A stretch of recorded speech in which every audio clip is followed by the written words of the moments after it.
નમસ્કાર મિત્રો, ખેડૂત મિત્ર યુટ્યુબ ચેનલમાં આપનું સ્વાગત છે। આજના મહત્વના સમાચાર વિશે જો વાત કરવામાં આવે તો ગુજરાતમાં ઠંડીએ જામો પાડ્યો।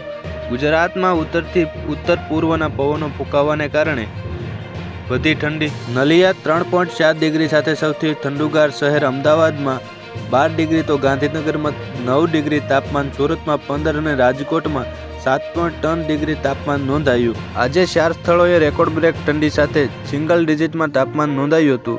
ખાસ કરીને આજે રાજકોટ, નલિયા, ડીસા અને ભુજવાસીઓને બર્ફીલી ઠંડીએ થીજાવી દીધા હતા। તેમજ આજે અમદાવાદ ખાતે 12.1, અમરેલીમાં 11.7, વડોદરામાં 11.4, ભાવનગરમાં 12.6, દમણમાં 15.4 ડિગ્રી અને દીવમાં 15, દ્વારકામાં 13.8 લઘુત્તમ તાપમાન નોંધાયું હતું। એચડીએફસી બેંક પાસેથી લોન લેવી સસ્તી થઈ। એચડીએફસી બેંક વ્યાજ દરોમાં ઘટાડો કરવાની જાહેરાત કરી છે। બેંક દ્વારા આપવામાં આવેલ માહિતીના આધારે બેંકે પસંદગીના મુદત માટે તેના એમસીએલઆરમાં 5 બેસિસ પોઈન્ટ સુધીનો ઘટાડો કર્યો છે।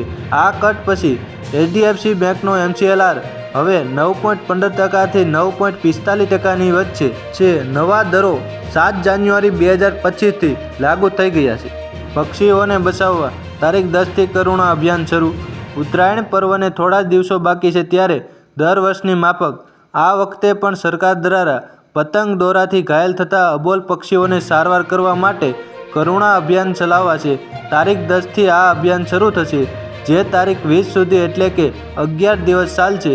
પશુપાલન શાખા જિલ્લા પંચાયત દ્વારા 9 ટીમ બનાવાઈ છે, જેમાં 20 ડોક્ટર કાર્યરત રહેશે। વડોદરા શહેરમાં 5 સ્થળોએ આ કામગીરી ચાલશે।